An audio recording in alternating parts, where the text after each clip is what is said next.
Ok, gravação iniciada. Compartilhar minha tela para a gente dar logo início aqui. Tela inteira.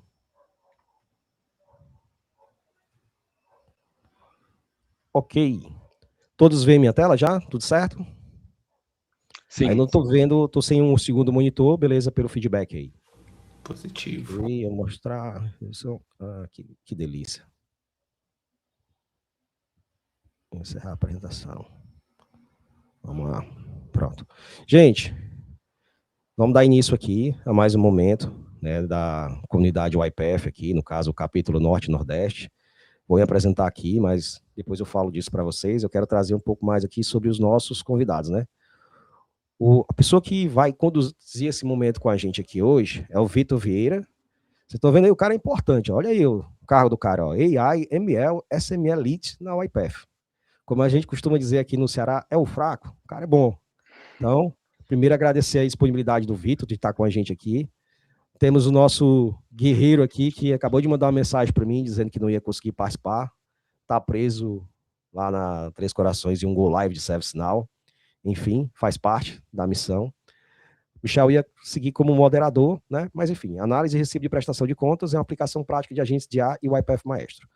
Aqui é um pouco mais sobre mim, muitos de vocês já me conhecem, né? Trabalho no Grupo Três Corações como coordenador de hiperautomação IA, já tem mais de 18 anos que eu atuo no mercado, sou professor também em universidades, enfim, o YPF MVP aqui em 2025, faço um monte de outras coisas, mas hoje não é para a gente falar aqui sobre mim.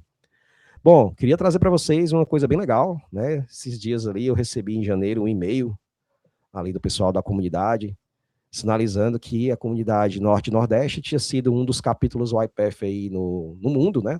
Que mais conseguiu crescer ali no sentido de eventos, engajamento. Então, fico bem feliz, agradeço aí por todos vocês que conseguiram participar com a gente, né? Só sei que um montão nasce de um montinho. Se eu entrasse aqui e só tivesse uma pessoa, eu ia conduzir isso aqui com um convidado com a mesma qualidade. Então, agradeço muito aí para todo mundo que participou junto com a gente. Bom, avançando um pouco mais, hoje nesse webinar, a gente vai, né, eu já vi esse caso de uso, o Vitor apresentando, eu achei bem legal convidar ele, né, foi num evento que a gente teve aqui, o YPF Community Norte e Nordeste, na universidade onde eu sou professor, que foi a Unifor, eu achei o caso de uso muito legal, e sem contar a didática do Victor, né, que eu não vou falar aí, que vocês podem tirar as suas próprias provas.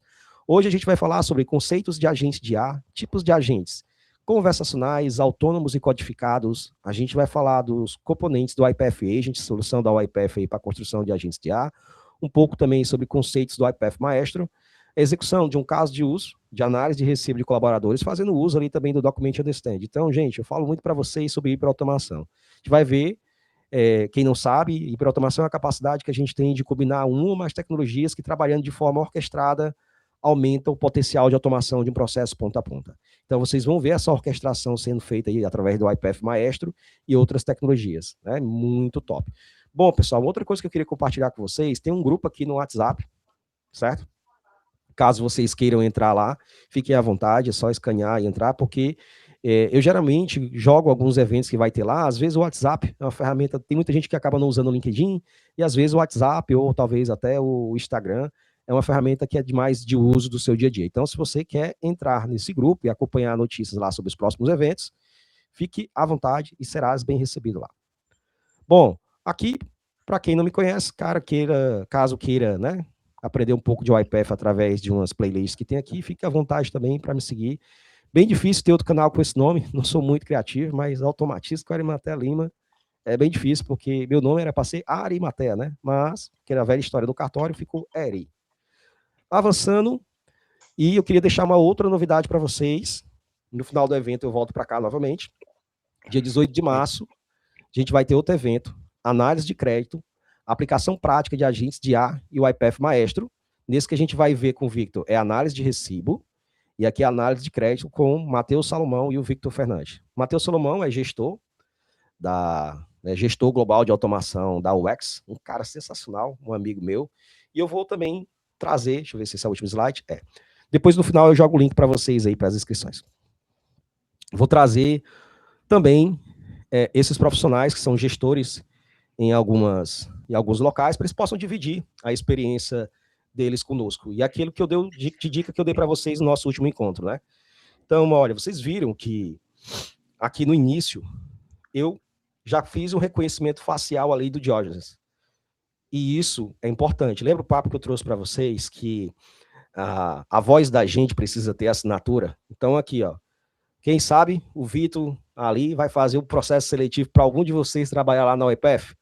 Aí o Vitor vai olhar pro Diógenes, pô, cara, o Diógenes era o cara que tava lá na apresentação. Mas como eu falei para vocês, fica à vontade. Às vezes a pessoa tá dirigindo, às vezes a pessoa tá no ônibus, né?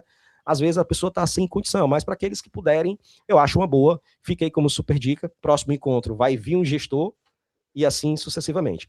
Sem mais delongas, Vitor, tá contigo. Mais uma vez, obrigado pelo convite e fica à vontade aí para poder seguir. Como a gente costuma dizer, faz teu nome, cara. Chegou a hora. Não, obrigado.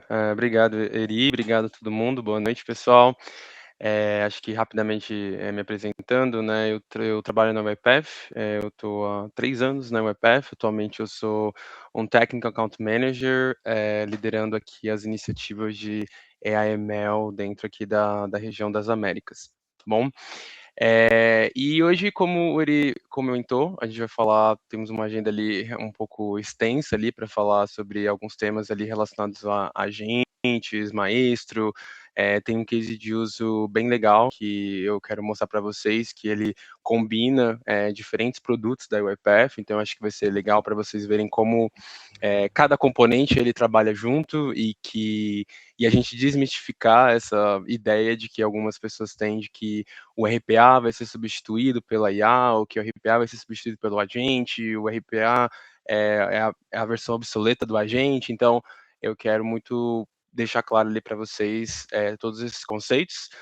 A gente pode deixar isso bem dinâmico, tá, pessoal? Eu não sei, Eri, como é que geralmente você faz? Você deixa perguntas para o final? Você prefere que eu vá fazendo algumas pausas para ir vendo se o pessoal tem dúvida?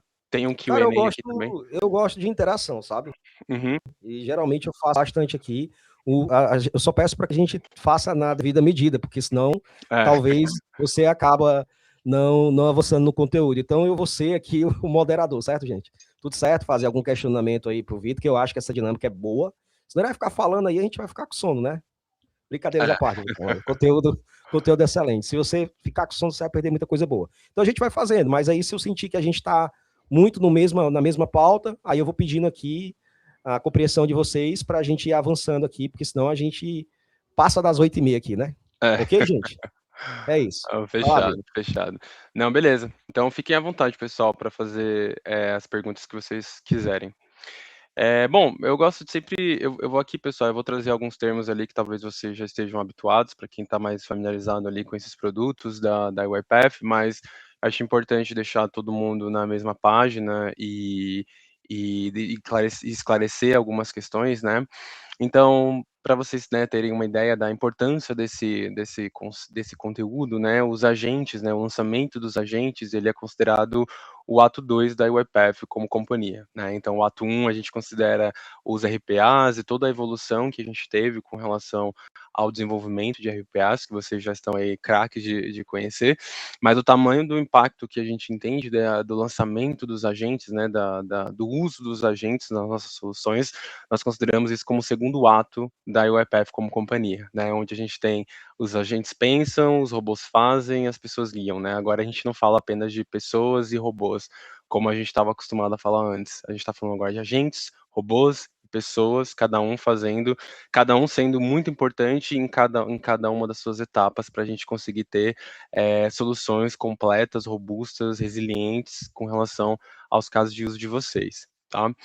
E aí, apenas uma pequena introdução, né, para deixar todo mundo na mesma página, né, o que a gente quer dizer com agentes, né? Então, a gente tem os robôs, né, que aqui eu acredito que a maioria de vocês já está bem acostumado, que é uma solução ali que é muito bem consolidada já, e o IPF cresceu utilizando justamente essa tecnologia, que eles são caracterizados por serem baseados em regras, eles agem de forma previsível, eles tomam decisões determinísticas, né? Então, você quando desenvolve um robô, você define exatamente o que ele vai fazer, como ele vai fazer, qual caminho ele vai percorrer, como é a entrada que ele deve receber, como vai ser a tratativa, quais são as regras de negócios que vão ser feitas a avaliação, então ele é muito previsível, ele toma decisões muito determinísticas, né?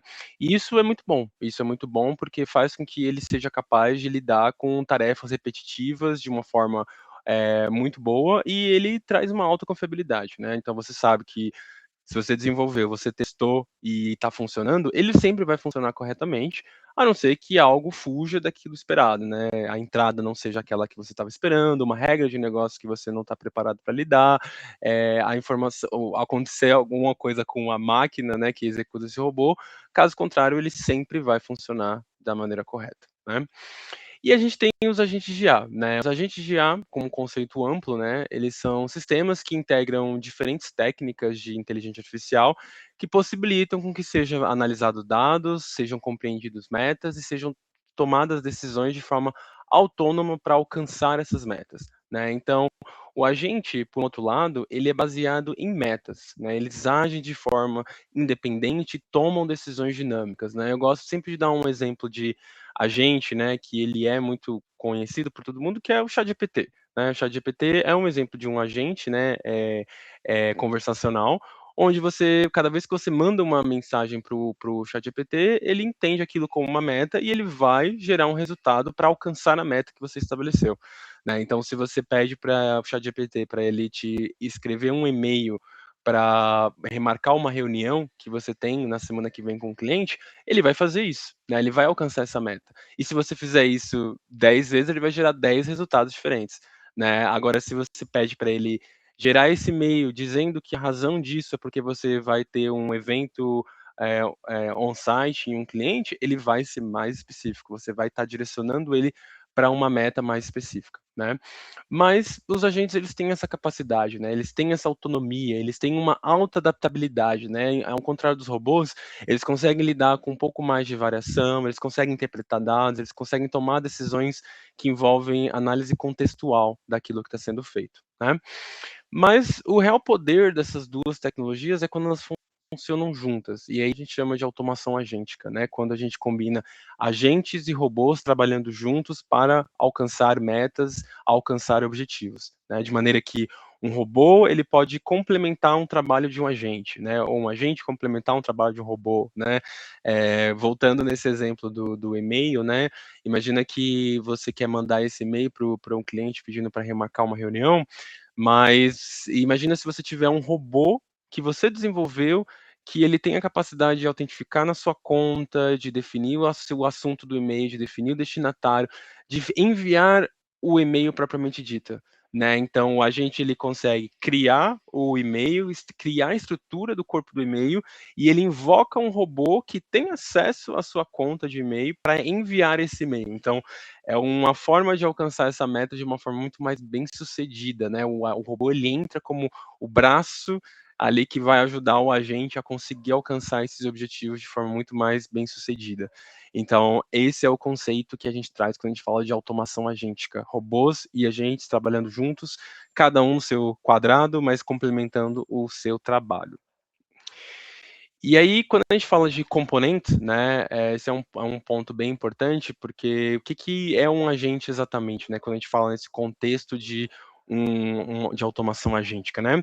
Ele é composto basicamente de 4 principais pilares, né? O primeiro deles, e aí o principal, é o prompt, né? Então, o prompt, ele vai definir as instruções, ele vai definir o que o agente tem que fazer, as regras de negócio, quais são os argumentos de entrada que ele vai receber, quais são os argumentos de saída que ele vai gerar, você vai definir para ele qual é o objetivo que ele tem que alcançar, quais são as restrições, exemplos práticos de como ele deve fazer essas tratativas, qual é o resultado que vai ser gerado, né? Então, o prompt ele é o coração do agente, né? Ele vai definir exatamente aquilo que o agente deve fazer, quais as etapas ele deve seguir, a ordem que ele deve seguir, né?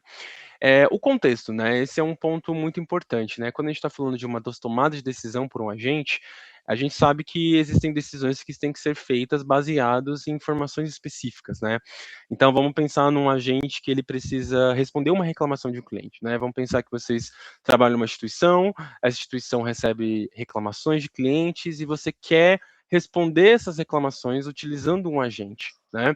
É óbvio que para você poder responder um cliente que está fazendo uma reclamação da sua empresa, você precisa fornecer para esse agente informações sobre os seus procedimentos internos e como que a sua empresa lida com cada tipo de situação, né? Então, se eu estou recebendo uma reclamação de uma compra indevida no meu cartão de crédito, qual é o procedimento interno da sua empresa para lidar com esse tipo de reclamação, né? E aí, a gente está falando de procedimento de negócio, né? É cancelar o cartão, é analisar o histórico do cliente, é enviar um novo cartão, qual é o procedimento interno? Então, o agente ele precisa acessar essas informações, né? É uma memória que ele precisa ter acesso. E é aqui que a gente chama de contexto, né? Vocês conseguem anexar, pessoal, milhares de documentos para serem utilizados como contexto para o seu agente, né? Vocês podem anexar N tipos de documentos de diferentes formatos, a gente está falando aqui PDFs, Excels, arquivos de Word, imagens, JSONs, arquivos CSVs, a gente tem compatibilidade com uma série de diferentes tipos de documentos que vocês conseguem utilizar como contexto para que o agente utilize como referência para fazer as tomadas de decisões, tá? A gente tem as ferramentas, né? Como eu comentei aqui, exemplo disso são as próprias automações, outros agentes, né? Então, vamos pensar que vocês querem tomar uma decisão. Vamos voltar nesse mesmo exemplo, né? Do cliente que está reclamando de uma compra indevida no seu cartão de crédito. Vamos imaginar que para você responder o seu cliente, você quer acessar o seu sistema interno, verificar as últimas transações para validar que aquela informação que está sendo fornecida pelo cliente é verídica, né? E aí, como é que você pode fazer isso? Você pode fazer isso com uma API, você pode fazer isso com uma automação, né? A automação ela tem essa capacidade de acessar as diferentes aplicações, acessar os diferentes ambientes.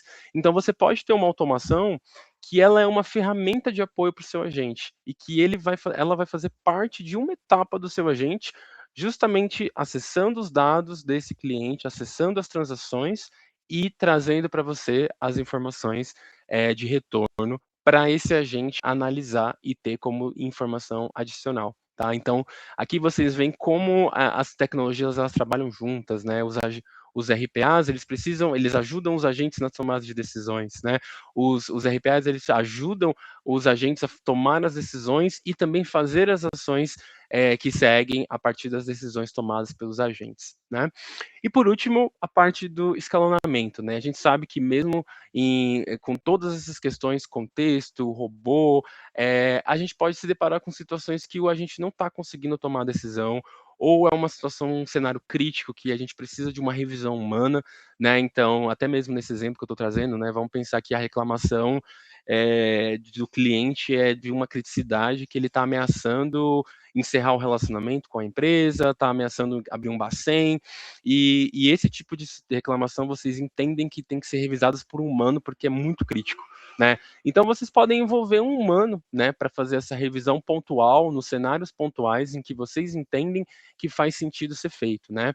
E então o humano ele vai receber a informação, a gente vai deixar, né, resumidinho qual é a situação, por que ele precisa de ajuda, por que ele não está conseguindo tomar essa decisão, né? E o humano vai conseguir olhar para aquilo, vai conseguir tomar uma decisão e o agente vai interpretar esse resultado humano e dar sequência no procedimento, tá? Isso é muito importante, pessoal, porque a gente não está falando simplesmente de estar parando o processo e levando para o humano. Não, a gente está pausando o processo, pedindo uma validação humana e o agente vai ser capaz de interpretar esse resultado humano e dar sequência na análise, tá bom? Inclusive, vocês conseguem até mesmo salvar em memórias essas validações humanas para que no futuro, caso algum cenário semelhante aconteça, a gente tenha essa memória para ser utilizada pelo agente como referência, tá? Tudo isso, pessoal, dentro daquilo que a gente chama do AI Trust Layer, que é uma camada de governança que vocês têm dentro da UiPath, em que vocês conseguem aplicar políticas de governança, acessar logs de auditoria, definir perfis de usuário, definir o que cada tipo de usuário pode fazer, o que cada tipo de usuário não pode fazer, quais modelos de LLM vocês querem utilizar, enfim, uma série de funcionalidades que dão uma camada de proteção e governança com relação a tudo isso, tá bom? Alguém tem alguma dúvida com relação a esses conceitos? Está muito claro para todo mundo? William, pode falar? Oi, pessoal, boa noite, tudo bem? Boa noite. Parabéns pelo evento aí, Vitor e Erimateia. Eu estou há 2 anos sem trabalhar com a IPEF diretamente, então estou um pouco perdido nesse universo, estou um pouco desatualizado. E nesse slide me pintou a dúvida de outras LLMs, porque hoje a gente tem de A a Z para gerar imagem, vídeo, ou para gerar uma tabela. Essa LLM, o agente da YPF, ele pode conectar com outros LLMs externos ou é exclusivo e único da YPF? Excelente pergunta, William. Na verdade, a UiPath ela tem acordos com essas diferentes ferramentas, essas diferentes LLMs. Então, OpenAI, Google, Cloud, todas essas ferramentas, Anthropic, então, todas essas ferramentas de LLM, a UiPath tem contratos com eles. Então, você consegue utilizar cada uma dessas ferramentas e testar cada uma desses modelos, né? Eu vou mostrar depois ali a lista, né? Mas é uma lista que vem crescendo a todo tempo, de forma livre, né? Então você tem a opção de usar a própria subscrição da UiPath com esses vendors, né? Então você vai lá e você vai, eu quero usar o modelo do ChatGPT 5. Eu quero usar o Gemini, eu quero usar a Anthropic. Você tem a liberdade de escolher qual modelo você quer utilizar desses players. Você tem, vamos dizer, você é uma empresa e você tem uma sua própria subscrição com a OpenAI e você não quer utilizar a subscrição da UiPath, você quer usar a sua subscrição da OpenAI. Você tem a possibilidade de trazer sua própria subscrição, ou caso você tenha a sua própria LLM, né, você tem o seu próprio modelo de LLM e você quer utilizar o seu próprio modelo de LLM. Também existe essa possibilidade, você vai trazer o seu próprio modelo para dentro da UiPath. Então você tem essas 3 opções de uso. Legal, obrigado, Vitor.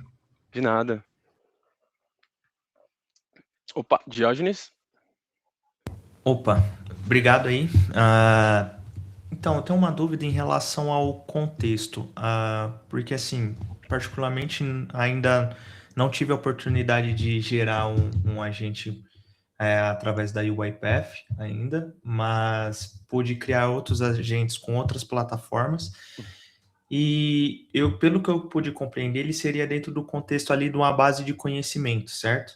Isso. E aí eu poderia utilizar como RAG ou nesse sentido.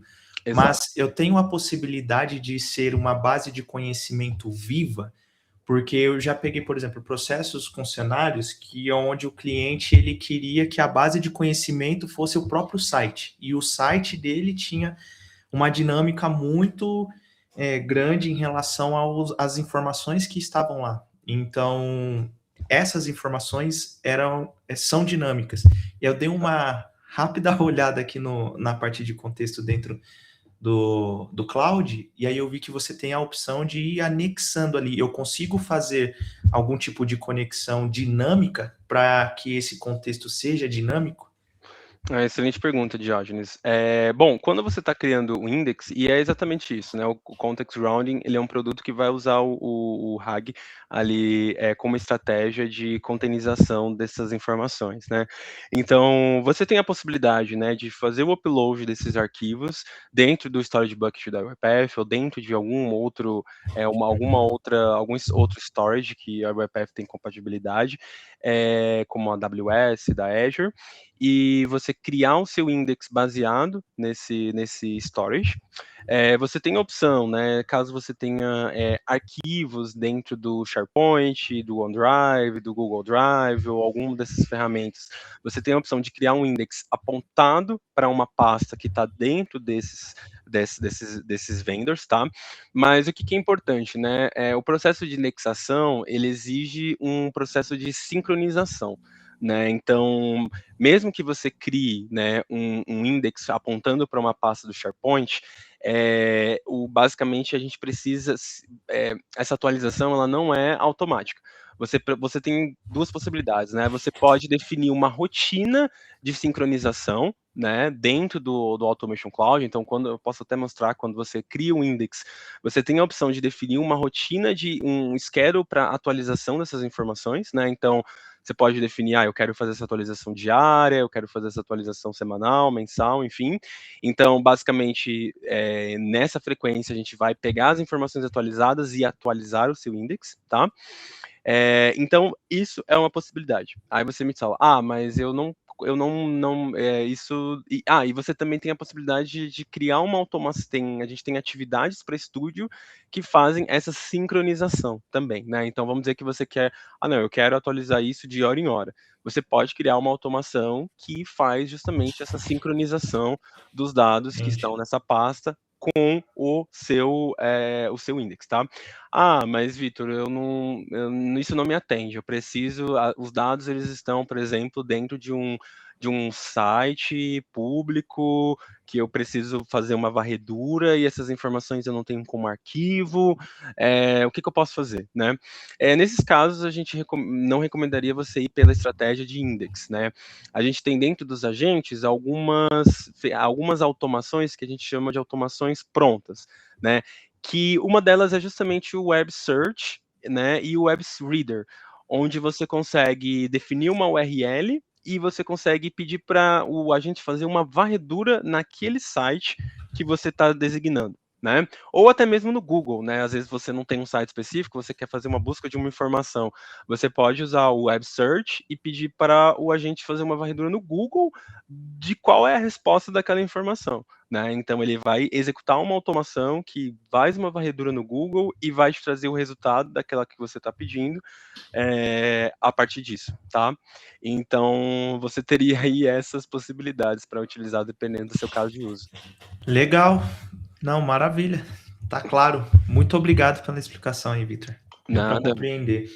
E assim, o Web Search ele funcionaria semelhante ao FireClaw? Qual que você está se referindo? Que é uma outra ferramenta que faz exatamente essa funcionalidade. Como se fosse tipo um web scraping que ele está falando, entendeu?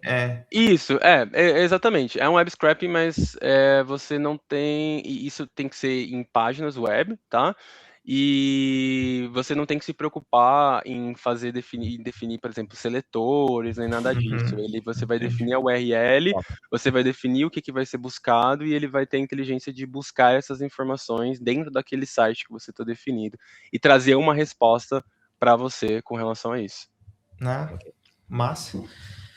Entendi, muito obrigado. É isso. De nada. Bom, vou dar sequência aqui, pessoal. E então, já adiantando, né, o produto UiPath Agent Builder é um produto que ele é a ferramenta, né, de desenvolvimento de agentes da UiPath, tá? Então, vocês conseguem... vocês vão ver que é uma interface do Studio Web, tá? Então, ele nada mais é do que um tipo de projeto dentro do Studio Web, onde vocês conseguem desenvolver os agentes de vocês, avaliarem esses agentes de vocês e publicarem os agentes de vocês, tá bom? E vocês conseguem definir todos aqueles pilares que eu mostrei para vocês, né? Então, os prompts, os contextos, as tools, o escalation, os argumentos de entrada, argumentos de saída, tudo isso vocês conseguem criar dentro do Agent Builder no Studio Web, tá bom?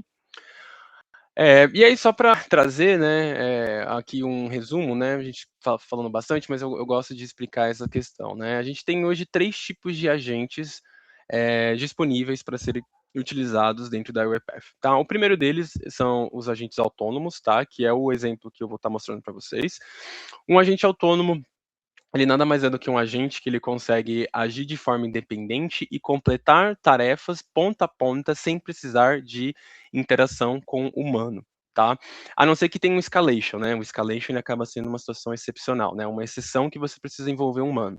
Mas um agente autônomo, por essência, ele vai fazer o seu trajeto inteiro sem interação nenhuma com o humano, né? Ele vai receber entrada e vai produzir uma saída. E é isso, né? Não existe idas e vindas. É entrada, saída, né? A gente tem um agente conversacional, que aí o nome já é bem intuitivo, né? Ele é um agente que ele é especializado em interação com humanos, né? Então, o humano vai mandar uma mensagem, ele vai responder essa mensagem. O humano vai mandar uma interação, ele vai responder a interação. Então, é um diálogo, né? E esse diálogo, ele pode estar vindo para fornecimento de informações, validações, enfim. É um agente que ele vai executar ações baseadas nas interações com o humano, né?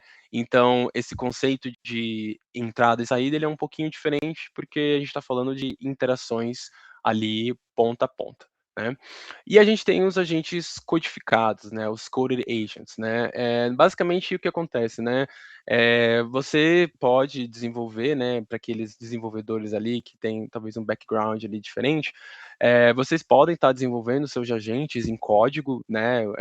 Usando sua própria IDE, né? E fazendo uso ali de frameworks, né? Como LangChain, Llama Index, e vocês podem estar utilizando os próprios um pacote específico da UiPath para acessar os recursos da UiPath dentro desse seu agente codificado, né? Então você pode estar usando, criando, né, o seu agente com Python, utilizando LangChain, e você pode estar invocando uma automação que está publicada na UiPath, você pode estar fazendo escalation usando o Action Center, você pode estar usando um contexto que você criou dentro da UiPath, então você consegue acessar os recursos da UiPath, né? Então é um pacote que você acessa os recursos da UiPath dentro do seu agente codificado, tá?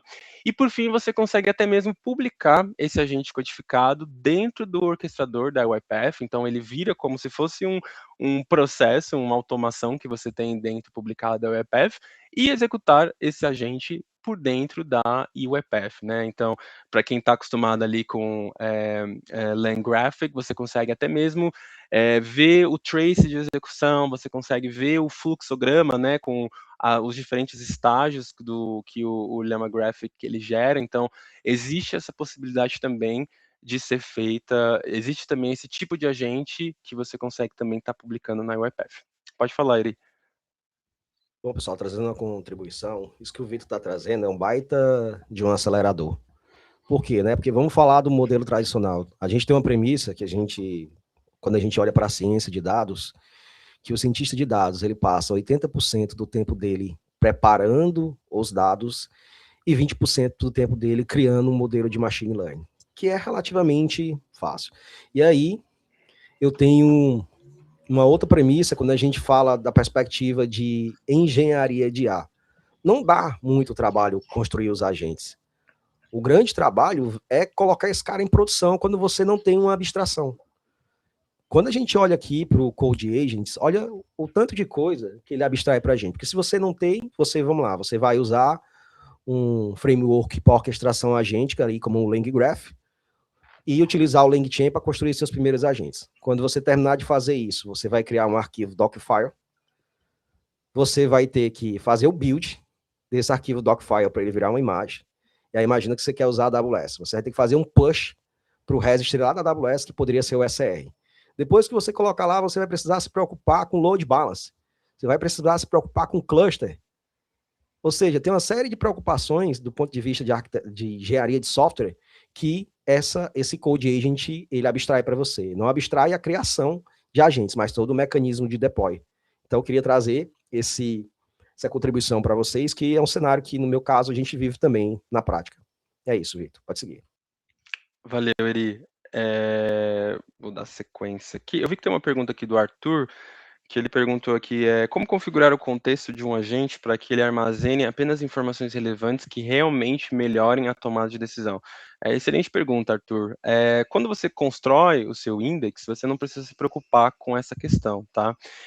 Quando você adiciona um index como parte de um agente, você consegue dar instruções para esse agente de como ele deve fazer essa busca dessa informação, né? Então, por exemplo, nesse exemplo que eu trouxe do banco, né?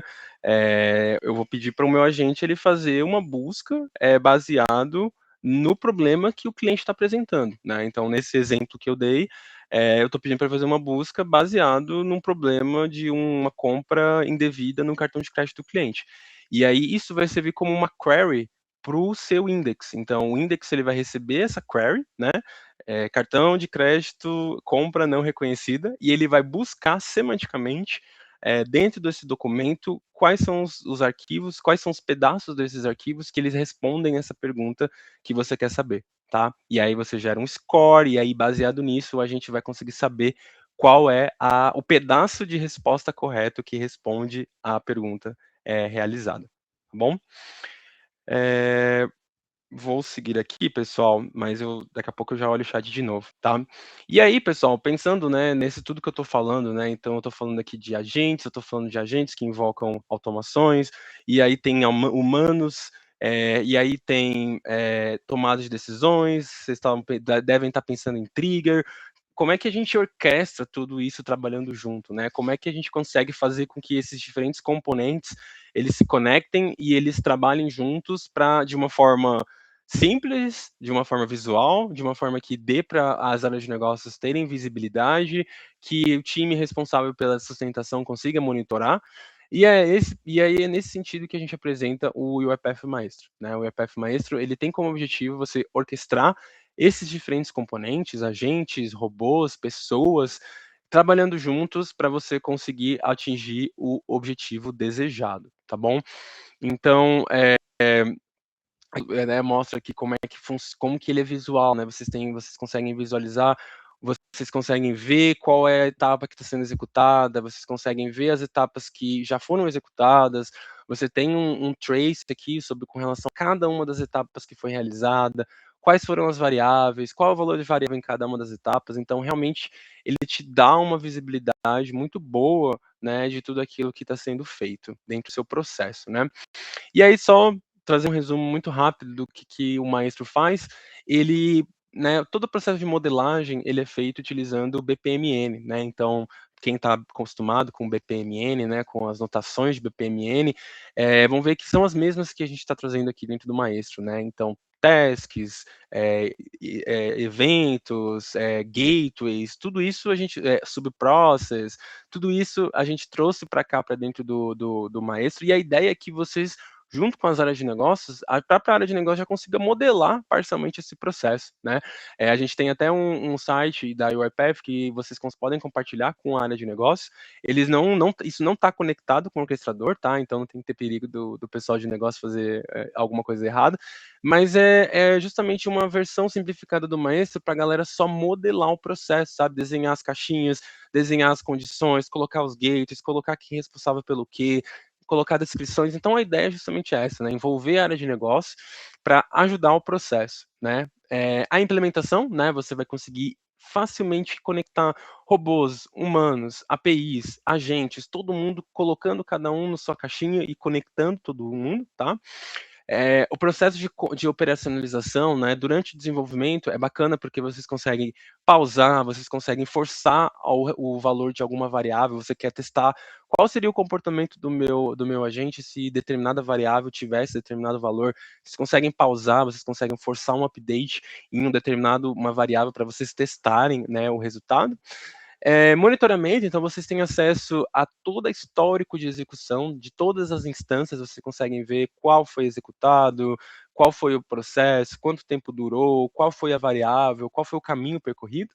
E você tem toda uma parte de funcionalidade de otimização, você consegue acessar dados estatísticos, entender qual é o seu gargalo, qual é o tempo qual é a etapa que está consumindo mais tempo operacional, qual é o caminho mais comum, quais são as variações que estão existindo, quais são os processos que estão tendo mais erros, né, mapa de calor, enfim, vocês têm uma série de funcionalidades, né, permitindo até mesmo que vocês se conectem com Process Mining, né, que é um outro produto da UiPath, e vão até mais além, criem processos de simulação, criem KPIs mais sofisticados, tá bom?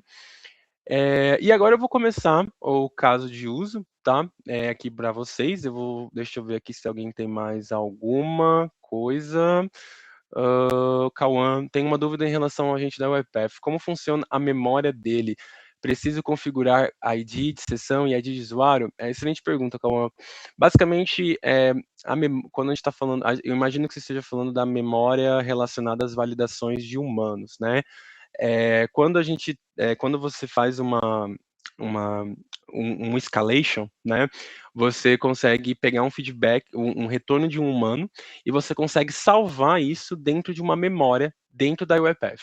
Então é como se você tivesse com um storage separado, né, com essa validação humana, e que o responsável por esse processo, ele consegue administrar, né, ele consegue dizer quais situações ele quer armazenar, quais situações ele não quer armazenar, né? Porque nem tudo que um humano validou manualmente, a gente quer que o agente tome como referência, né? Então, vocês têm a possibilidade de gerenciar essas validações humanas, definir o que você quer que o agente ele utilize e o que você não quer que o agente utilize, tá?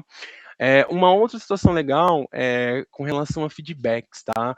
Vocês conseguem fornecer feedbacks positivos, negativos, com relação às decisões que os agentes tomaram, né? Então, vamos dizer que depois que o seu agente, né, ele já está rodando há um tempo, você viu que teve algumas situações que você não curtiu muito, não gostou muito do resultado que foi dado, você pode dar um feedback negativo, ou algum que você gostou muito, você quer dar um feedback positivo, que você quer que o agente ele dê mais importância para aquele determinado tipo de saída.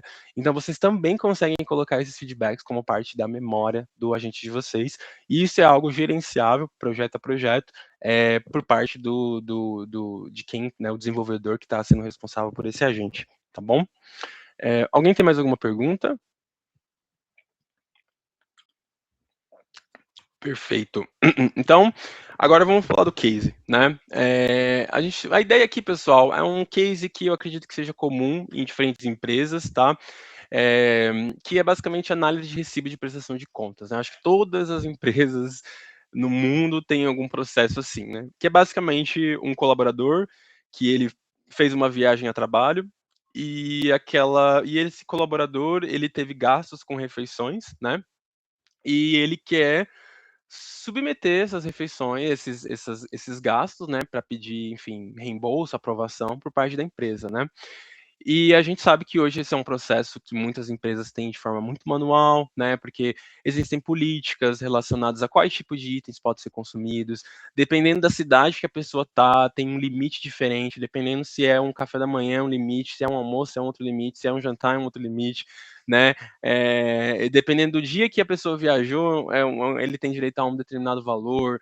Existem itens que às vezes as pessoas precisam ser feita uma análise manual, porque não se sabe se está elegível, se não está.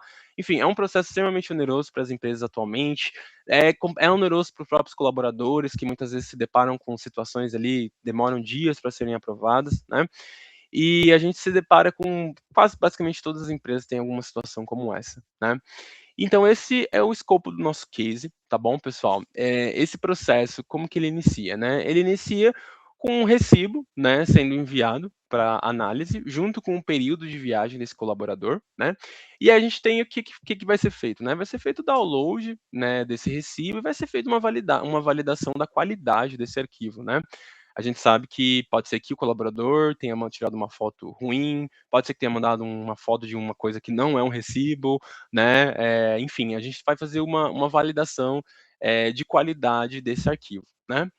E aí, depois disso, a gente pode ser que, a partir dessa análise, a gente precise mandar para uma validação manual, às vezes não está dando para conseguir ler aquele arquivo, né? O arquivo está com uma qualidade muito ruim, ou mesmo não é um recibo, né? Ou a pessoa se confundiu, né?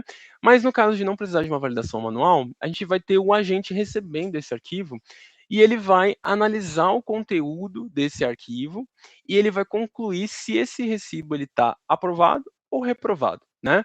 E ele vai estar fazendo isso baseado no quê? Né? Ele vai estar isso baseado numa política dessa empresa, né? Então aqui, pessoal, eu vou pegar um exemplo de uma empresa, tá? Que é uma empresa fictícia. Aqui é um documento que eu estou usando como contexto, tá, pessoal? Vocês veem que é um documento extremamente de negócio, não tem nada técnico, não tem nada código, não tem nada disso, né? Eu nem faço referência a esse processo, nem faço referência a gente, nem nada disso.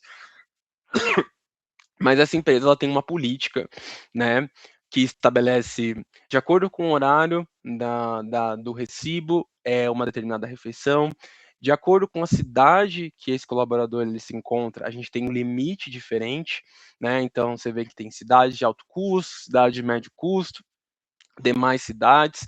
Você tem uma lista de despesas que são elegíveis, você tem uma lista de despesas que não são reembolsáveis, né? Ou seja, itens que não são reembolsáveis, como por exemplo bebida alcoólica, gorjetas acima de um determinado percentual, itens não relacionados à refeição, como cigarro, medicamento, produtos de limpeza, enfim. Imagina isso aqui, pessoal, definitivamente um RPA não deveria fazer, né? Não tem como um RPA interpretar os itens que estão lá presentes, entender se é um item elegível, se não é elegível. Imagina o trabalho que é o RPA, ele conseguiria até, né, você usando um DU, você conseguiria até extrair a cidade, mas eventualmente o nome da cidade pode estar escrito de diferentes maneiras, né? Pode estar com acento, pode estar sem acento, pode estar invertido algum caractere, né? Mas aqui você tem uma lista de cidades que também você poderia, aqui eu defini as cidades nomealmente, mas eu poderia dizer que são cidades da região do estado de São Paulo, cidades do estado do Rio de Janeiro, então já o RPA já não conseguiria lidar com essa tipo de situação, né? Então é algo que traz complexidades que um RPA não conseguiria atender. Ele conseguiria atender parcialmente, mas ele não conseguiria atender a necessidade por completo, né? Então, vou voltando aqui, né? Então, esse agente, o que ele vai fazer para tomar essa decisão? Primeiro ele vai ter uma automação que vai extrair o conteúdo do recibo, né? Então, eu tenho uma automação que ela vai extrair o conteúdo do recibo. Depois eu tenho um index que ele vai pesquisar, de acordo com a política dessa empresa, se aquele recibo está aprovado ou não está aprovado, né? Então ele vai fazer uma consulta dentro desse documento, dessa política. E por último, ele está fazendo uma validação cruzada também, né? Ele vai pegar um endereço que está cadastrado nesse recibo, e ele vai pegar esse CNPJ e ele vai lá no site do Serasa, vai validar se o endereço cadastrado daquele CNPJ bate com o que está na nota, né? Aqui é uma tentativa da gente evitar uma possível fraude, né? Então, pessoal, vocês veem como é importante essas duas coisas trabalharem juntas, né? Ou seja, um RPA está agindo para complementar uma ação para ajudar o agente a tomar essa decisão, né? O agente ele não tem os braços para acessar lá o site do Serasa, né? O site do Serasa poderia ter API, ou poderia não ter API, então eu fiz uma automação com o Studio Desktop, aliás, com o Studio Web, que vai lá no site do Serasa, procura o CNPJ, traz o endereço, e aí o agente ele é responsável por comparar o endereço que está no Serasa e comparar o endereço que está na nota, né? Então, de novo, né?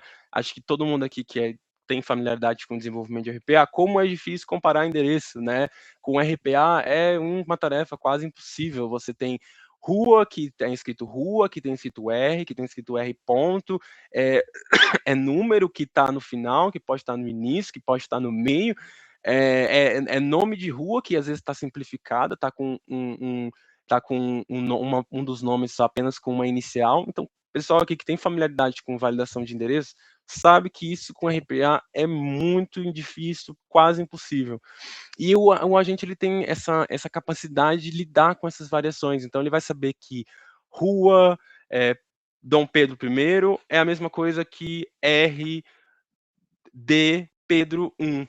Ele vai conseguir lidar com essas variações, ele tem essa capacidade de lidar com essas variações, justamente a partir dessa capacidade cognitiva que ele tem, né? Então, vocês têm aqui um exemplo muito claro de como essas duas tecnologias elas trabalham juntas e como é importante que as duas coexistem, né?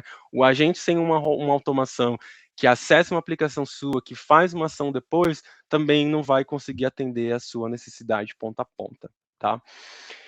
E, né, assim, no caso de uma validação, e aí, né, só complementando, né, o agente ele vai aprovar ou reprovar. Se ele aprovar, ele vai executar uma outra automação que vai processar esse recibo. Se ele reprovar, ele vai executar uma outra automação que vai enviar um e-mail para o solicitante informando o motivo da negativa, né? Então ele não vai só negar, ele vai explicar para o solicitante o motivo desse recibo ter sido negado e vai enviar como e-mail, né? Então, de novo, é a mágica das duas tecnologias trabalhando juntas, né? O agente é capaz de escrever uma justificativa e a automação é capaz de enviar essa informação para o solicitante que é desejado, né? E a gente também tem uma situação, né? Se a gente precisa de uma validação humana, né? A gente pode criar uma tarefa, né? Para validação manual, onde o humano ele vai conseguir ver o recibo, ele vai ter um campo lá para escrever comentários, tipo, aprovo, não aprovo, e inserir a justificativa. E isso também vai seguir um fluxo manual, né? Então aqui, pessoal, como vocês veem, são diferentes componentes, né? Eu tenho robô, eu tenho agente, eu tenho Action Center, eu tenho Context Grounding, eu tenho Trigger, eu tenho diferentes componentes trabalhando juntos com o objetivo de alcançar um resultado final, que é você fazer análise de recibo de colaboradores, né? Então, vocês, né, gostaria de exemplificar para vocês, né, a importância de ter esses diferentes componentes trabalhando juntos para vocês poderem alcançar os objetivos de forma assertiva, ponta a ponta, né? E aqui dando só um ênfase, né, no agente, né? Aqui eu estou só dando um resumo do que o agente está fazendo, né? Eu vou mostrar para vocês o projeto, mas é um resumo, tá? Do que o agente faz, né? Então, a gente define uma role, a gente define o que a gente quer que o agente extraia desse recibo, a gente está dizendo quais são os critérios que a gente quer que esse agente ele analise, né?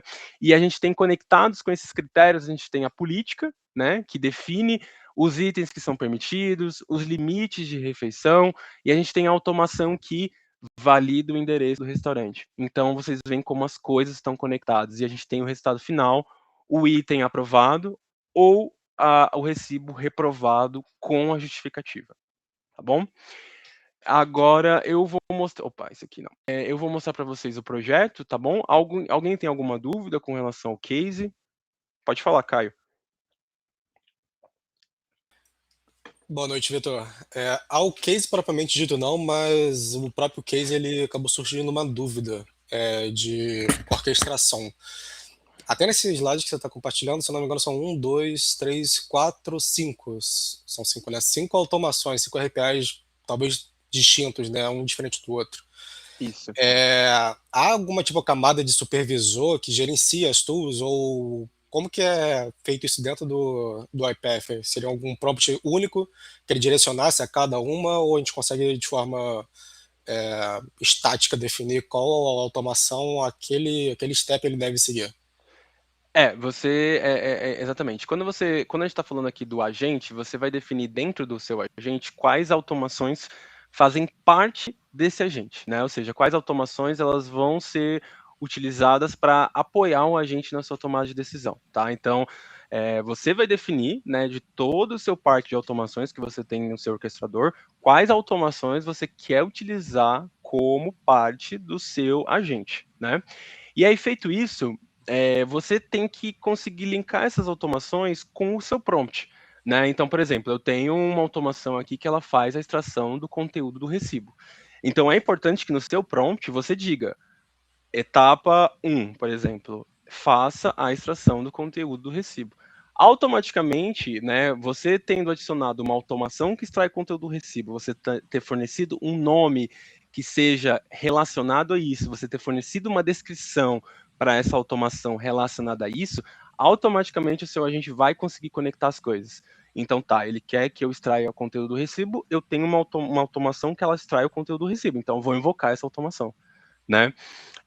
Claro que existem também aquilo que a gente chama de guardrails, né, dentro do seu agente. Então, por exemplo, você quer, por exemplo, eu tenho essa automação que consulta o endereço do Serasa, mas eu quero fazer uma validação para saber se eu devo invocar isso mesmo, né? Por exemplo, eu só vou invocar essa automação se o agente foi capaz de identificar um CNPJ válido, né? Então, você consegue adicionar um guardrail, por exemplo, de validação de que, olha, isso aqui é um CNPJ, que ele é um campo numérico, que tem essa estrutura, e você só vai invocar essa tool se estiver estabelecendo essa determinada regra que eu construí. Então, você consegue definir camadas de validação determinísticas, né? Isso que é o bacana da coisa, para garantir que os seus agentes eles vão ser executados no momento correto. Uhum. Não, perfeito. Acho que o ponto de estar no prompt, ele ficou claro na explicação, mas eu acho que um ponto que, pelo menos para mim, dá só com dúvida, é que, por exemplo, eu desenvolvi já um projeto que eram cerca de 10, 12 automações, e era uma mega problemática eu estruturar isso dentro de um único prompt. Então, a solução de clusterizar agentes para realizar novos clusters, essa subdivisão acaba facilitando. E é possível fazer isso dentro do YPF, ou há realmente um maestro único que gerencia todas as tools ali? Esse é um ponto importante, tá? Porque isso eu acho que vai ficar até bem claro quando eu mostrar o projeto, mas a gente tem que pensar, né, que a gente precisa quebrar esse agente e tentar diminuir ele em pequenos agentes, né? Então, um agente, se ele começar a ficar muito complexo, é importante você pensar em por que não ter mais de um agente, né? E cada um fazendo uma tomada de decisão diferente, porque a gente sabe que quanto maior o número de tools, quanto maior vai ter que ter o prompt, quanto maior o número de prompt, maior a chance de você ter algum tipo de alucinação, né? Então, acho que o primeiro ponto é pensar, né? Como eu posso quebrar esses agentes em pequenos agentes? E um outro ponto que é extremamente relevante é pensar o que tem que fazer parte de um agente e o que não tem que fazer parte de um agente, tá? Aqui nesse fluxo, pessoal, esse é um ponto importante. O que faz parte desse agente são essas tools aqui. Isso são coisas que não estão dentro do meu agente.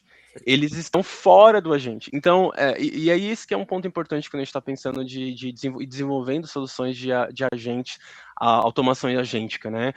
O que precisa fazer parte de um agente? O que de fato é importante para um agente tomar uma decisão? E o que não faz parte da decisão do agente? Por exemplo, fazer o download do recibo. Eu poderia invocar isso dentro do meu agente. Porque eu poderia incluir isso no meu prompt, mas por que eu faria isso? Não tem motivo. É algo que não faz parte da decisão que o agente vai tomar, é algo que vai ter que sempre acontecer, é algo determinístico, né? Eu vou ter que receber o recibo e eu vou fazer o download. Então não tem por que eu deixar isso dentro do meu agente. Eu vou deixar fora e aí eu vou passar o resultado para o meu agente. Mas é isso que vocês têm que pensar sempre quando vocês estiverem desenvolvendo isso. O que é uma decisão determinística? O que é uma decisão não determinística? O que é uma decisão, o que é não determinístico? Beleza, quais são as automações que eu preciso colocar dentro do meu agente para que ele tome essas decisões não determinísticas que eu preciso? O que não faz parte dessa tomada de decisão, vamos deixar fora do meu agente. Não vamos colocar dentro, porque eu vou complicar, né? Vou adicionar outras tools que podem gerar alucinações de forma que não é necessário. Então, é sempre importante pensar que todo projeto ele vai ter questões determinísticas, questões não determinísticas. Automações que precisam estar dentro, automações que precisam estar fora. Ô, Vitor, deixa eu trazer uma contribuição aqui para o Caio. Caio, acho que é bem legal falar sobre isso. Quando a gente olha para essa automação, vamos fazer um exercício. Será que a gente vê nela uma automação que faz o uso de IA generativa? Sim. Será que a gente vê nesse workflow uma automação que a gente pode chamar de Agentic Orchestration? Não necessariamente. Mas será que a gente pode dizer que tem Agentic Automation? Sim. Posso chamar isso de APA? Automação de processos agênticos? Também. E aí deixa eu trazer um pouco de contribuição para o que tu está falando.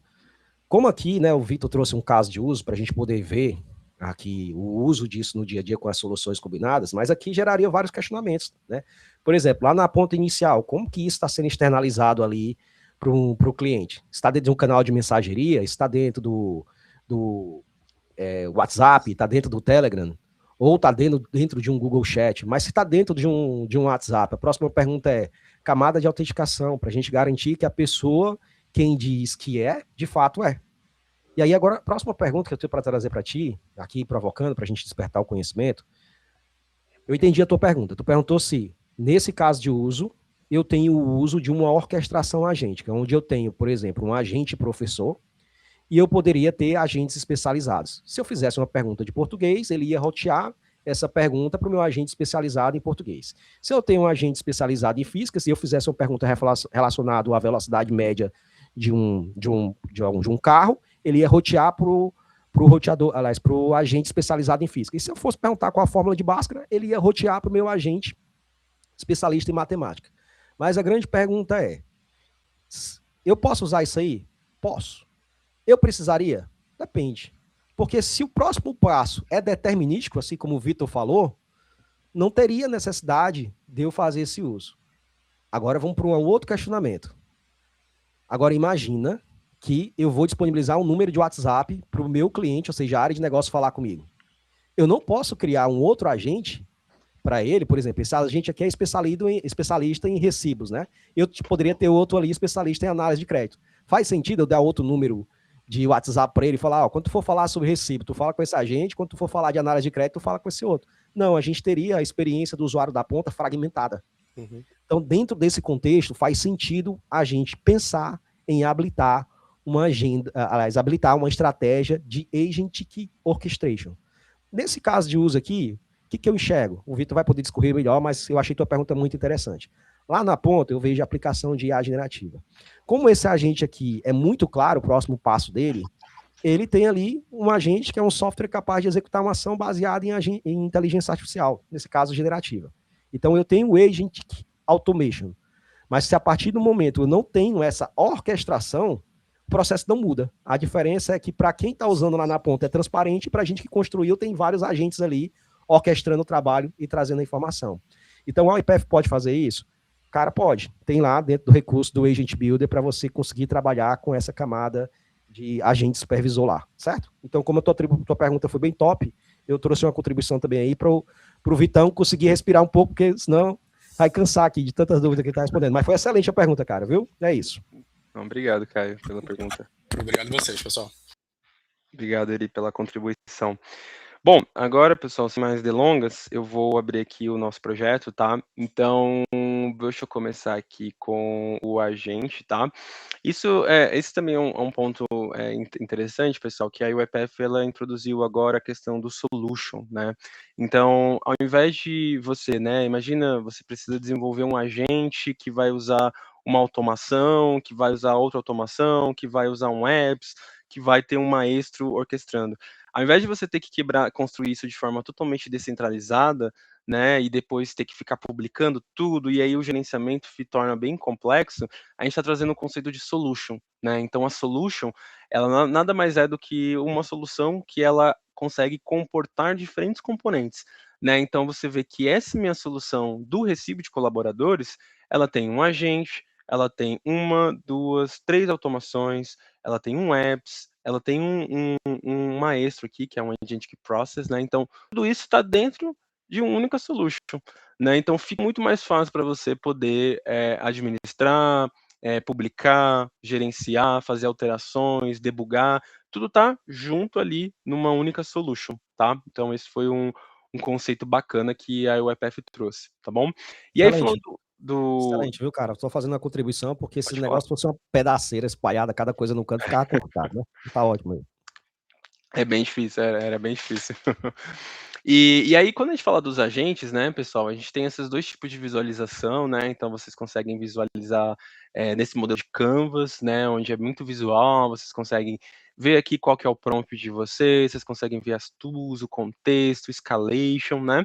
Ou você tem um formato de o form, né, que ele já foca um pouco mais esses componentes, né? Então, aqui vocês podem ver que eu tenho o meu system prompt, né, é o que eu estou detalhando as ações que eu espero que esse agente tenha, né, então você vê que eu defino qual é o objetivo, a role, né, desse agente, eu defino as responsabilidades dele, eu defino etapa por etapa o que ele precisa fazer, quais são as validações que ele precisa fazer, né, aqui a gente está falando, por exemplo, de uma comparação financeira, né, ele precisa saber se o número é maior que o outro, então a gente sempre tem que tomar um cuidado com isso quando a gente está lidando com IA de forma geral, né? Porque com relação à matemática, então você sempre tem que tomar um pouco de cuidado, né? Então eu estou dando informações complementares para ajudar ele a tomar essa decisão, né? Você vê que eu falo para ele, olha, isso aqui são documentos do Brasil, o padrão monetário do Brasil é assim, é preparado por vírgula, né?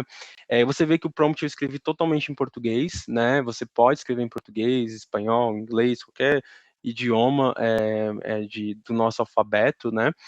E aqui então eu tenho o meu system prompt, né? Eu tenho o meu user prompt, que ele basicamente ele define como você as informações, né? Os argumentos de entrada, argumentos de saída que você pode definir aqui, né? Então aqui você tem os seus argumentos de entrada, argumentos de saída, né? O que que eu espero receber de entrada, o que que eu espero gerar como saída, né?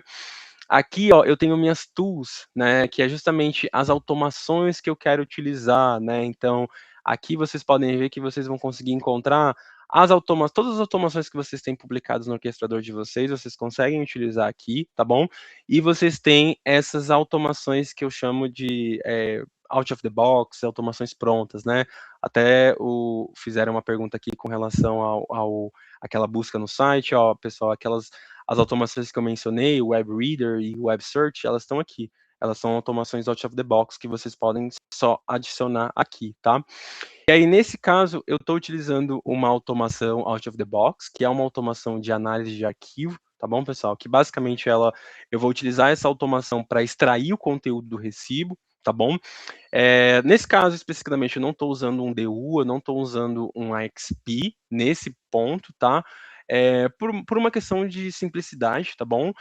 A gente sabe que o AXP, por exemplo, ele tem uma série de outras funcionalidades que permitem com que você lide, né, com documentos complexos, com tabelas complexas, com documentos não estruturados, e que porque isso aqui a gente basicamente, né, a gente está usando IA generativa para extrair o conteúdo. Mas a gente sabe que existem várias situações que os documentos são complexos, que precisam de um modelo especializado, né? Que aí vai entrar o XP, vai entrar um DU, tá? Então aqui eu estou utilizando uma tool para fazer essa extração desse recibo. E eu tenho uma outra tool, que essa tool é uma automação que eu construí no estúdio web, que ela valida o CNPJ no site do Serasa, né? Então é uma automação tradicional que tem um argumento de entrada, que é o CNPJ, né? Ou seja, a gente espera que ele precisa do argumento de entrada, que é o CNPJ, e tem um argumento de saída, que é o endereço, né? E é essa informação que ele vai fornecer para o agente poder estar fazendo essa validação, né?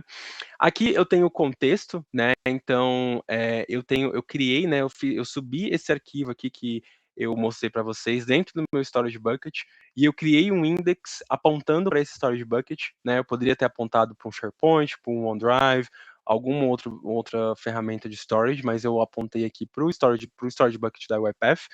Então vocês podem ver aqui que vocês conseguem adicionar o seu index como parte do seu agente, né? E aí aqui vocês conseguem definir, aí para quem está mais familiarizado ali com estrutura de RAG, você consegue definir um threshold, você consegue definir o número de chunks que você quer que esse index ele gere de retorno para você. Você consegue definir, né, qual vai ser a query que você quer fazer a validação dessa informação, como que essa informação vai ser feita, tá bom? Então aqui, pessoal, vocês têm toda a estrutura, né, desse seu agente, né? E aí você pode pensar, Vitor, mas, poxa, esse seu prompt está complexo, tá com muito detalhe, como é que eu começo a fazer isso, né? E aí vocês não precisam começar do zero, pessoal. Vocês têm o Autopilot, tá? Que é um produto que talvez vocês já tenham utilizado antes, que ele permite com que você interaja, né? E ele vai te ajudar a fazer isso. Então, quando você cria um projeto novo, você tem a opção de usar o Autopilot para te ajudar a organizar tudo isso. Então você pode descrever qual é o objetivo do seu agente, ele vai ser capaz de gerar um system prompt para você, gerar os argumentos, gerar o user prompt, ele vai conseguir analisar o seu orquestrador e entender quais automações e quais indexes podem estar relacionados àquilo que você quer. E ele vai te sugerir, né? E aí, obviamente, você vai validar cada uma dessas sugestões que ele tá dando, tá bom?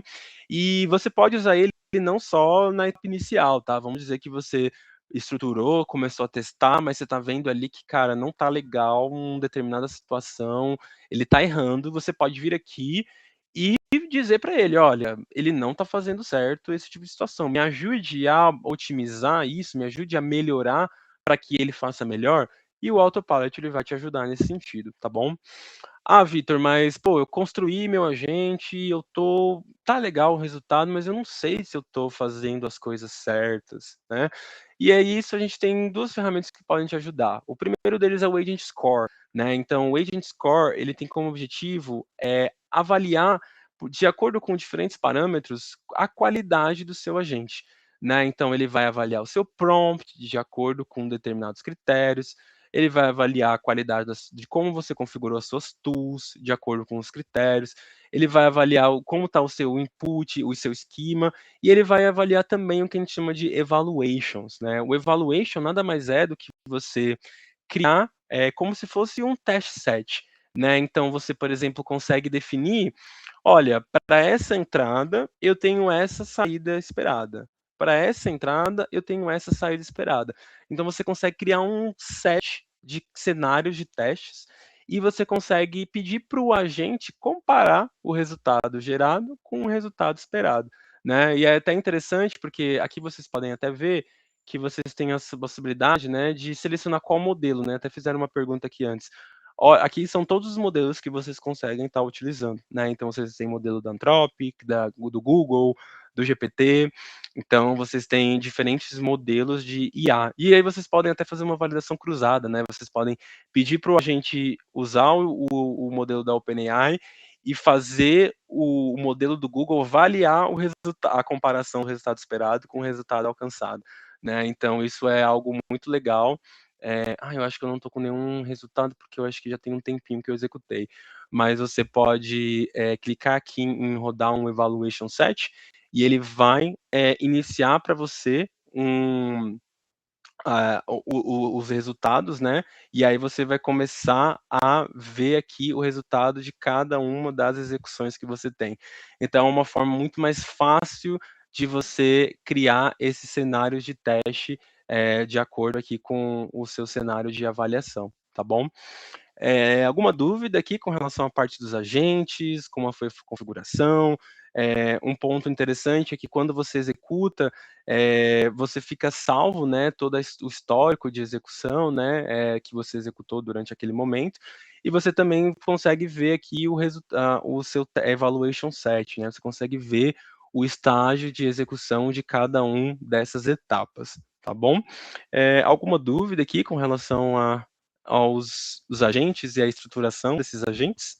Vitor, acho que vale a pena só mostrar ali no ADD Tools se há possibilidade de encaixar, além de uma automação como a tua, um outro agente, né? Sim, isso é uma pergunta excelente, tá, Eri? Aqui, pessoal, vocês conseguem ver diferentes tipos de componentes que vocês podem adicionar no seu agente, tá? Isso aí já responde ao que o Caio estava querendo saber lá do início. Exato. Então, vocês têm, por exemplo, essas tools, né, que são essas out of the box. Vocês conseguem adicionar RPAs que vocês publicaram. Vocês conseguem adicionar API Workflows, né, que é um produto à parte que a gente tem, que vocês conseguem construir workflows específicos para utilizarem APIs, tá? Vocês conseguem utilizar outros agentes, né? Então, vamos pensar que você tem um outro agente e você quer utilizar esse outro agente como parte desse outro agente, né? Você pode ter um agente orquestrador e diferentes agentes ali como tools. Vocês também podem estar utilizando atividades do Integration Services, tá? Isso é bem bacana, né? Para quem tem familiaridade com Integration Services, todas aquelas atividades, né, dos conectores, né, como, por exemplo, enviar e-mail, pegar um arquivo do Google Drive, não sei, criar um incidente no ServiceNow, criar uma nova ordem de compra dentro do Coupa, criar um chamado no Gira, né? Então, quando você consegue, ao invés de você ter que criar uma automação só para fazer uso dessas atividades, desses conectores, vocês conseguem adicionar as atividades diretamente daqui, tá? Então, vocês não conseguem... eu quero enviar um e-mail do Outlook como uma tool. Você não precisa construir uma automação só para isso. Você consegue selecionar a tool diretamente daqui, né? Então, se eu clico aqui no conector do Outlook, vocês veem que todas as atividades desse conector, elas estão disponíveis para serem utilizadas, tá bom? MCP, tá? Então, se vocês têm com MCP externo, né, que vocês, de algum outro player externo, ou até um MCP que vocês construíram com código, vocês também podem estar publicando dentro do orquestrador da RepF, vocês podem estar adicionando como parte do agente de vocês, tá bom? Modelo de XP, que é aquilo que eu já comentei, né? Então, vocês podem criar um modelo de XP de vocês, de extração de documentos, e adicionar esse modelo de XP como estratégia de extração desses documentos, tá bom? Então, todas as tools aqui que vocês têm aqui à disposição para estarem utilizando, tá bom? E aí eu vou aqui, pessoal, o tempo é curto, mas aqui eu quero mostrar para vocês o Maestro, tá? Então, olha que bacana que é como eu converti esse fluxo aqui nesse fluxo de Maestro, né? Então, vocês podem ver aqui que eu tenho inicialmente um evento, né, inicial. Aqui nesse caso eu não tenho nenhum tipo de trigger de evento, mas você poderia, por exemplo, ter uma trigger do Integration Services startando esse processo. Quando você receber o e-mail, quando você atualizar um arquivo, quando for criado um incidente no ServiceNow, vocês conseguem utilizar todas essas triggers do Integration Services como mecanismos de trigger do seu workflow do Maestro, tá bom?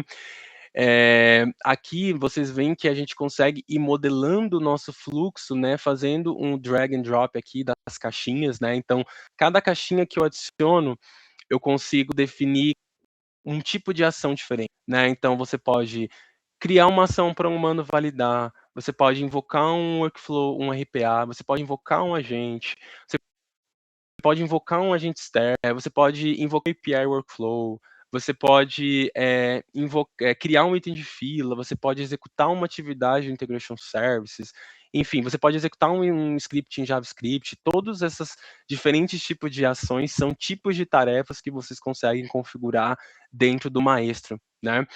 E aqui vocês podem ver que eu tenho aqui a minha primeira caixinha, que ela faz o quê? Download do recibo, né? Então, e aí o que é bacana, né? Quando você seleciona um componente, ele já vai automaticamente carregar para vocês argumentos de entrada, argumentos de saída.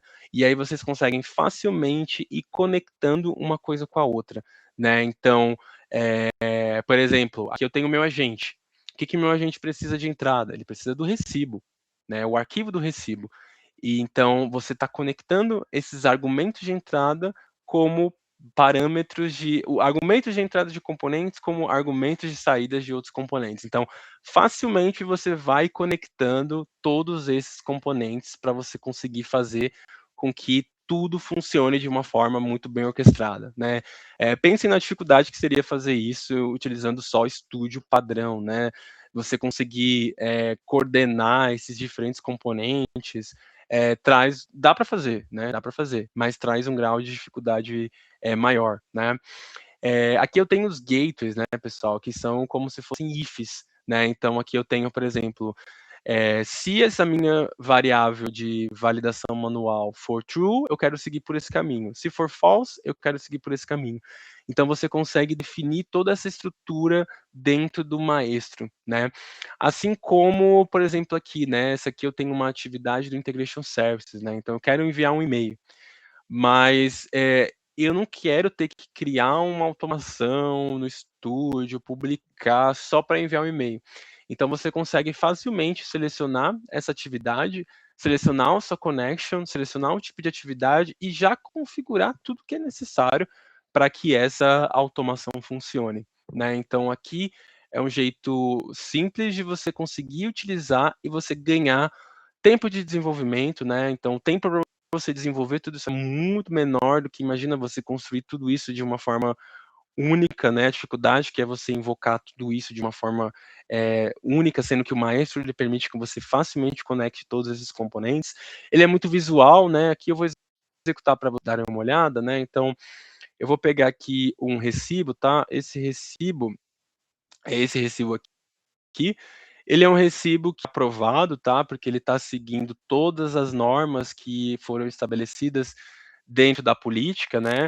Então aqui eu tenho itens que não, todos os itens são elegíveis, é um valor total que está dentro do limite para um jantar na cidade de São Paulo, né? O valor de gorjeta também tá dentro do percentual que é estabelecido como limite, então o endereço também está batendo, o CNPJ cadastrado no Serasa está batendo, então isso é algo que a gente vai gerar a aprovação desse arquivo, né? Então eu vou colocar aqui para executar. Então eu estou passando como argumento de entrada, né, o período de viagem e o recibo, né, que é esse arquivo. Eu vou dar aqui um save e debug, né? Esse aqui é o formato de debug, né, dentro do Maestro, né? E aí vocês vão conseguir visualizar como ele é visual, né, como ele é prático nesse processo de execução, tá bom, pessoal? O staging hoje, que é um ambiente que eu uso, ele tá um pouco lento, então vou pedir desculpa para vocês, porque eu estou executando ao vivo, tá, pessoal? Não é vídeo não, se der um erro é porque é ao vivo, tá? Então, só tá um pouquinho lento hoje o meu ambiente de staging, mas vocês conseguem ver, né, como é visual. Aqui do lado esquerdo eu tenho as etapas que foram executadas, quando foi executada, o tempo de duração dessa etapa. Do lado direito você tem o valor das variáveis, qual é o valor atual de cada variável, né? Então aqui ele está trazendo todos os argumentos que estão envolvidos nesses componentes e ele está te mostrando qual é o valor atual de cada um dessas variáveis, né? Ó, teve uma evolução, ele terminou a etapa de download do recibo, e a gente pode até vir aqui, ó, clicar nele e avaliar aqui as variables, ó. Ele recebeu esses parâmetros como entrada e ele gerou um output, essa variável, né, que é um false, ou seja, não precisa de uma validação manual, né? Aí, ou seja, ele passou pelo gateway e seguiu para o agente, né? E aqui, ó, a gente já tem o nosso agente. O nosso agente está sendo executado, né? Ele aqui, ó, a gente consegue até visualizar os argumentos de entrada. Então, o agente ele recebeu o arquivo e ele recebeu as datas de viagem desse processo, desse determinado recibo. E ele está seguindo aqui com o processamento, né? O agente ele está executando esse processo, né? Então vocês veem que vai demorar um pouquinho para o agente finalizar, que ele faz alguma série de validações, mas vocês vão ver que isso tudo, pessoal, é um processo que a gente está acompanhando, né, ao vivo. Então, esse agente ele está executando todas as etapas necessárias para que ele consiga tomar a sua decisão, né?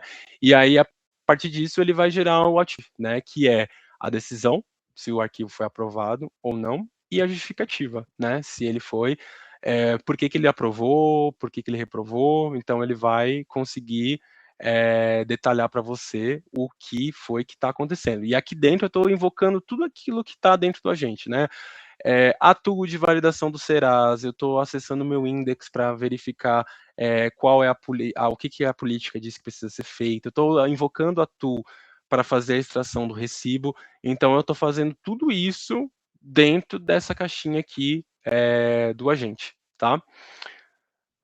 Esperar aqui que ele deve demorar uns 3 minutinhos para terminar esse processamento. Por enquanto, alguém tem alguma dúvida?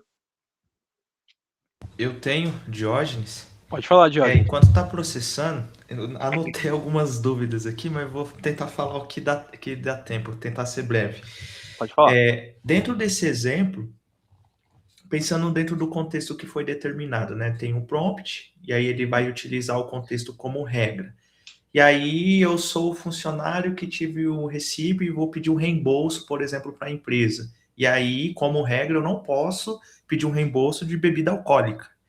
Exato. E aí, beleza. Só que aí lá, por exemplo, tá escrito pina colada, por exemplo.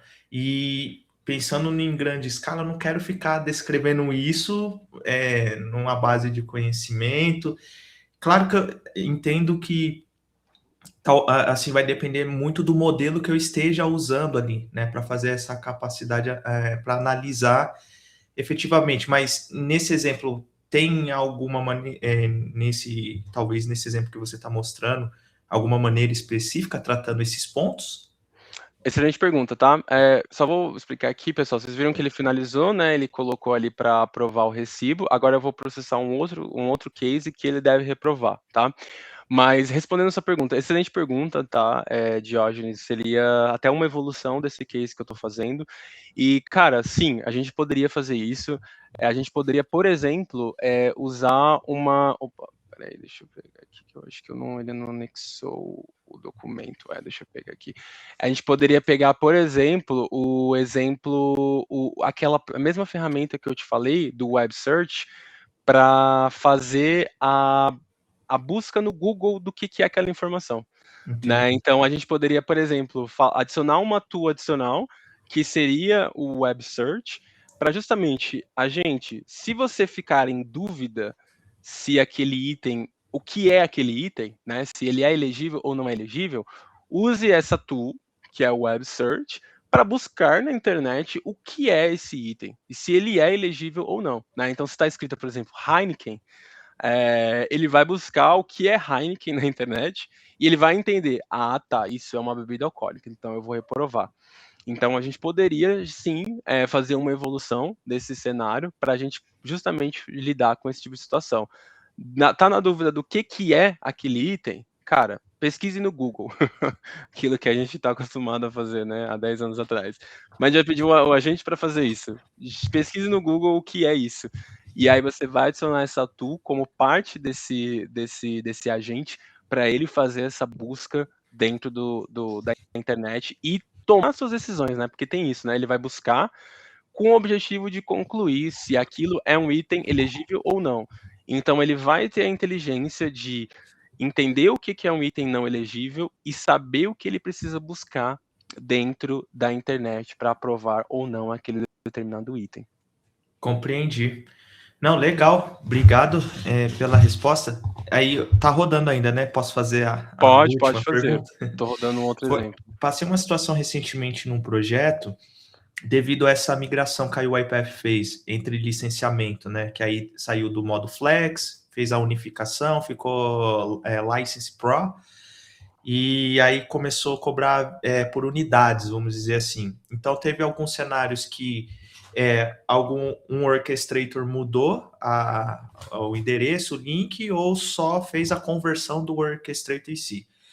Para os casos que teve a migração de uma URL de um orchestrator para outro, nós precisamos, foi necessário fazer toda a migração de um orchestrator para o outro. Então, considerando o asset, trigger, pasta, estrutura de pasta, tudo que você imaginar, criação de usuário, roles. E o que foi utilizado nesse cenário? Foi utilizada aquela ferramenta Orchestrator Manager, que foi construído, acho que pela UiPath há muito tempo atrás, e tem alguns bugs. Pensando nesse sentido, nesse movimento que a UiPath está fazendo na unificação das licenças, tem alguma coisa que eu consiga usufruir pensando nos agentes para poder auxiliar, uma vez que, pelo que eu percebi, tem bastante coisa integrada internamente? Tá, só para acho que só para esclarecer que essa migração de ambiente que você fez, acho que, enfim, precisa entender, a gente até pode depois conversar mais à parte, mas não, quando você migra de Flex para Unified, não é necessário essa migração de orquestrador, tá? Talvez a gente precise entender exatamente o que aconteceu nesse caso, mas para você migrar de Flex para Unified, não é um requisito você migrar da sua instância de orquestrador, tá? A gente pode entender, talvez tenha alguma particularidade do seu ambiente que pode ter feito com que isso acontecesse, tá? Tá. E aí, só quero mostrar aqui para o pessoal, tá, pessoal? Aqui eu processei um outro recibo, tá? Que ele tem uma cerveja, né? Que é uma bebida alcoólica, e aí vocês veem que ele reprovou, né? Então aqui, ó, a gente vê que o caminho que foi percorrido foi uma reprovação, ele não aprovou, e ele enviou um e-mail para mim, né? Deixa eu pegar aqui o e-mail. Que eu acabei de receber, e aqui ó, você vê como ele organizou a justificativa, tá vendo? Ó? Ele fez um resumo do que foi extraído, ele fez um resumo de cada uma das etapas validadas, então, ó, o que foi reprovado? Conformidade com a política. De acordo com a política, bebidas alcoólicas não são reembolsáveis. O seu recibo inclui uma cerveja, que é um item inelegível. A presença de um item não reembolsável acarreta na reprovação. Então, o resultado foi reprovado. E todos os outros ele aprovou, tá vendo? A gorjeta está dentro do limite. O limite da cidade de São Paulo é de R$90, que ele pegou justamente do meu documento de procedimento, e o valor total é de R$ 78,10. Então, está aprovado.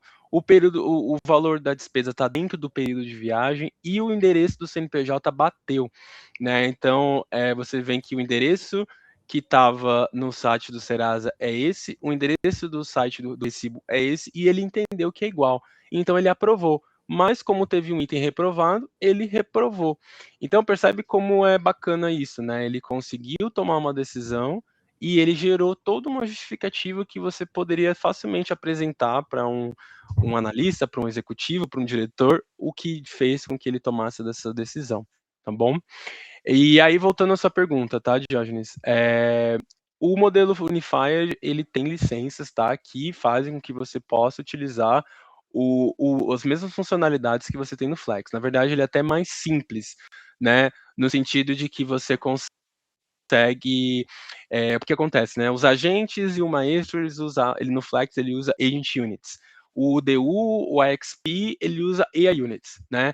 Para você criar uma máquina serverless, você precisa de Robot Units, né? E aí no Unified, ele unificou tudo isso. Então você tem o Platform Units. Então você vai comprar um bundle de Platform Units, você vai poder utilizar para todos esses produtos que eu mencionei. Então você vai poder usar o Platform Units para modelo de DU, vai poder utilizar para XP, vai poder utilizar para agência, vai poder usar para Maestro. Então, da perspectiva de licença, não mudou nada, né? O que mudou é que a licença, que antes ela era segregada em Agent Units, AI Units, Robot Units, agora ela é unificada em Platform Units, que você pode utilizar para qualquer produto que faça uso dessas licenças consumíveis, tá bom? Desculpa, tá no mudo. Entendi, mas o ponto de... Aliás, na verdade, assim, para não estender, qualquer coisa, se a gente puder depois, num momento separado, é que eu queria entender, teve uma particularidade realmente no Orchestrator e teve que se criar. E aí a gente teve que utilizar essa plataforma, o Orchestrator Manager, para migrar todos os dados de um Orchestrator para o outro. E eu estava tentando encontrar uma maneira de usar os agentes de uma forma, se tivesse algum conector, que fizesse isso diretamente, de uma maneira mais fácil. Porque apesar do Orchestrator Manager fazer isso, se dá um trabalho porque você tem que configurar algumas particularidades das APIs que ele utiliza. Mas, assim, é um ponto à parte, só perguntei mesmo porque caso tenha isso, né, seria muito útil. A gente tem uma outra, e aí falando de fora de agentes totalmente, a gente também tem o Cloud Migration Tool, não sei se você chegou a ver, que ele também tem esse objetivo, tá? Ele é uma versão mais simplificada do Orchestrator Manager e que você consegue utilizar também para migrar organizações de um ambiente para outro, tá?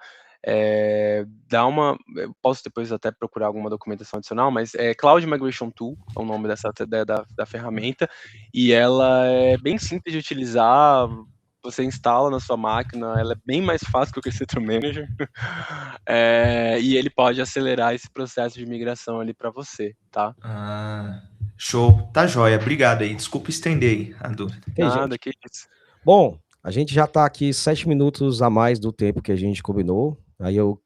Sua demonstração foi excelente, Vitor. Acho que já foi possível a gente concluir todo o potencial. Aí eu queria fazer os avisos finais. Vou parar aqui a gravação também. Claro.